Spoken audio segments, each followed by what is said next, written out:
Hey, this is Gavin Gaddis in for Tom Webster for Sounds Profitable on Wednesday, March 25th, 2026, the last quarter, understanding podcasting's last holdouts.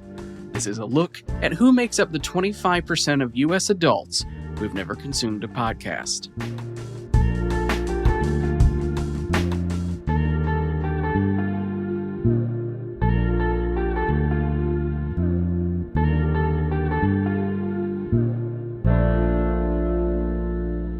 One last reminder, this piece is in first person from Tom Webster's perspective. I'm just reading it. So, here we go.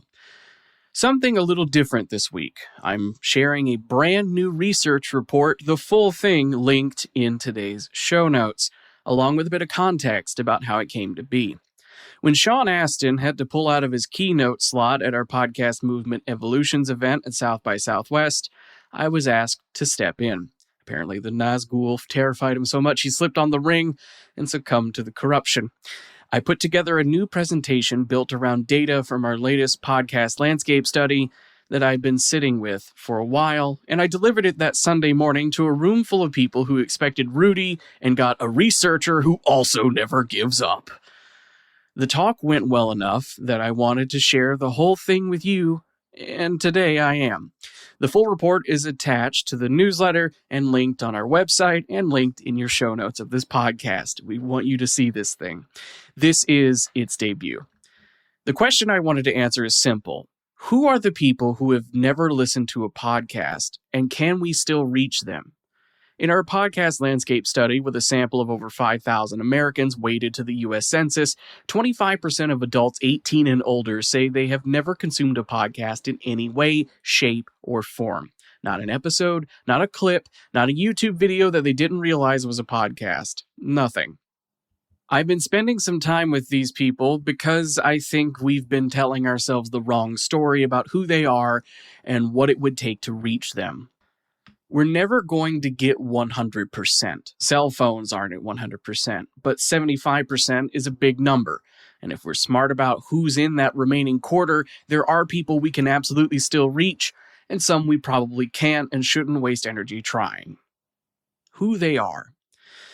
The holdouts are older and female. 61% are 55 plus, nothing like the U.S. population as a whole and nothing like the podcast audience. 58% are women.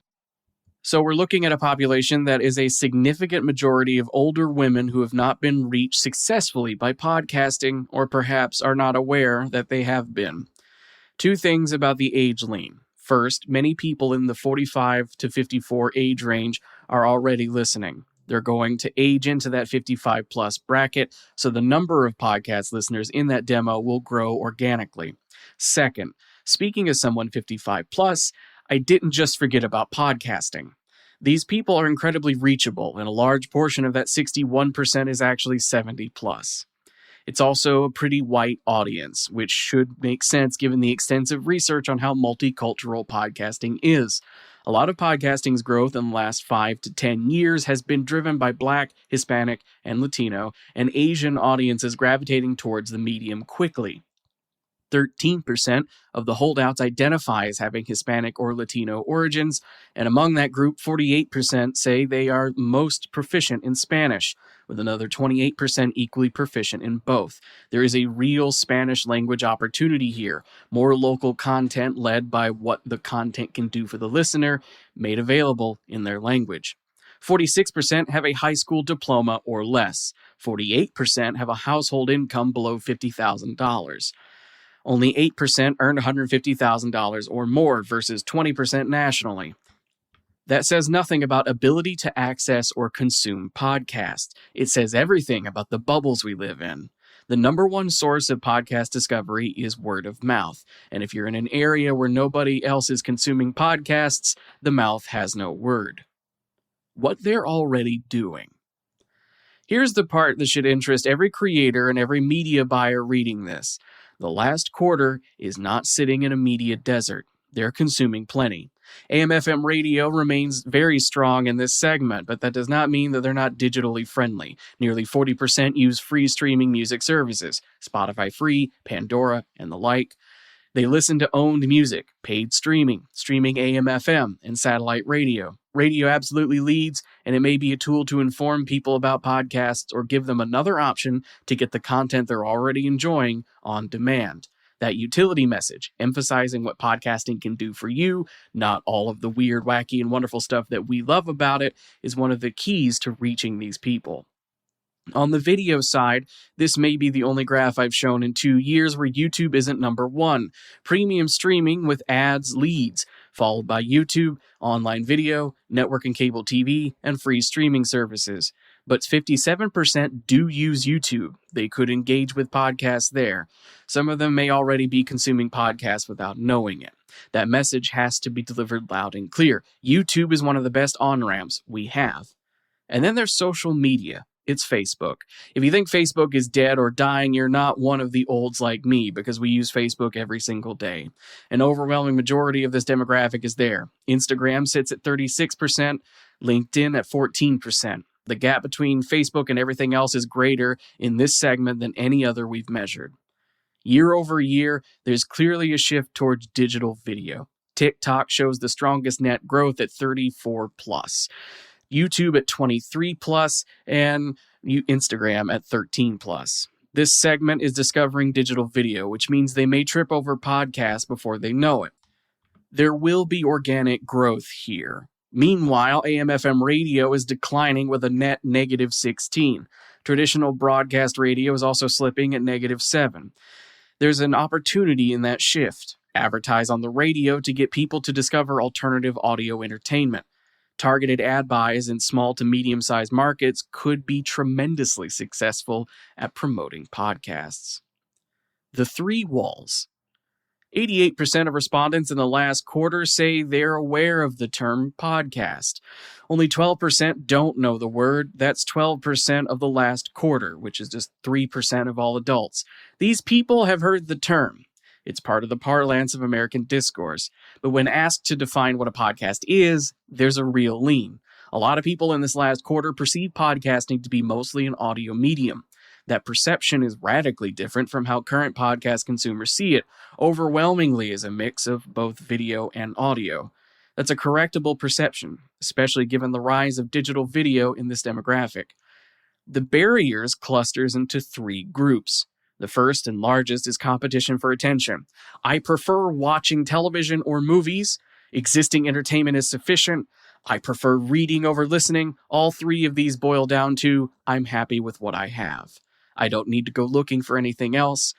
That's true for a lot of people. They have a habit, and their current media is supplying it. The second cluster, and this may be the most productive one to focus on, is awareness and education gaps. These are people who say they don't understand the benefits, can't find an interesting podcast, don't know how to listen or watch, or think podcasts cost money. Every one of these notions is correctable with a bit of marketing, especially local and offline marketing. The third cluster is format resilience, people who say they simply don't like spoken word audio or don't like video. If the lowest hanging fruit is the cliche, this is the pineapple at the top of the tree. It's going to take a lot of work to get up there. Infrastructure barriers are minimal. People who say they don't have broadband or a smartphone are generally at 2 to 3%. The real barriers are misperceptions about what podcasting is today and inertia. The bubble problem. I can't overstate this. What has happened in the United States since World War II is that we have organically self-selected into increasingly homogeneous communities. We live in bubbles. If this segment over-indexes in a given county or town, there simply won't be any word of mouth. Friends who listen to podcasts, about a third. Family members, about 3 in 10. Co-workers, 16%. These numbers are, in some cases, less than half of those for the existing podcast audience. If you're relying on word of mouth, you will not get there. It requires investment. It requires marketing. And when you ask these people how likely they'd be to act on a podcast recommendation, 36% say very unlikely. Only 5% say very likely. We gave people a list of potential benefits of podcasting. Only one, listening to discussions on topics of interest, had more people interested than uninterested. But as Steve Jobs often reminded us, people don't like what they don't know. The top reason that generated interest were discussions on topics of interest, something to listen to in the car while traveling, learning about new hobbies, and something to listen to while walking or exercising. These are utility and convenience benefits. It's not about great technology, it's not about celebrities. Hearing from celebrities was at the bottom of the list at 19%. It's about getting content you already enjoy at a more convenient time and place. Who we can actually reach. So here's where the data lands. There are people in the last quarter we can convert, and there are people we probably can't. The difference between the two isn't demographics, it's the nature of the barrier. The first group is the potential converts. People who don't understand what a podcast is, don't understand the benefits, don't know how to listen or watch one, or think they cost money. These are education problems, and education problems are solvable. Targeted outreach through Facebook and radio could help enormously. The second group has latent interest, people who express curiosity about topical conversations and the utility benefits of podcasting. Discovery and word of mouth are the barriers. YouTube and better social connections are the answer.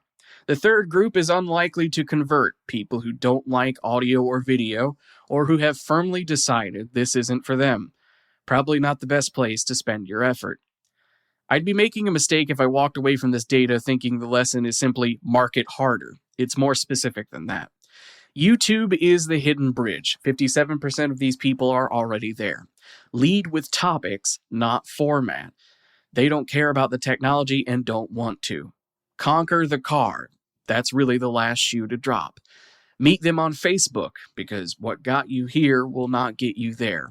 And educate on access. 1 in 5 holdouts don't understand the benefits, and another 1 in 8 doesn't know how to listen. That Sunday morning at South by Southwest, I told the room that this isn't a story about people who've rejected podcasting. It's a story about people who haven't been invited yet, or who were invited in a language they didn't speak, on a platform they don't use, with a pitch about technology, when all they wanted was something good to listen to on the way to work. The correctable gap isn't awareness, it's the invitation itself. Again, the full report is linked in the show notes. Dig in. None of this research happens without the support of our full-year sponsors of the podcast landscape. That is American Public Media, BetterHelp, ESPN Podcasts, NPR, and SiriusXM, as well as our research partners at Signal Hill Insights. Thank you. Thanks for listening to Tom's article, The Last Quarter, Understanding Podcasting's Last Holdouts. For Sounds Profitable, I'm Gavin Gaddis in for Tom Webster, and we'll see you next week with another narrated article.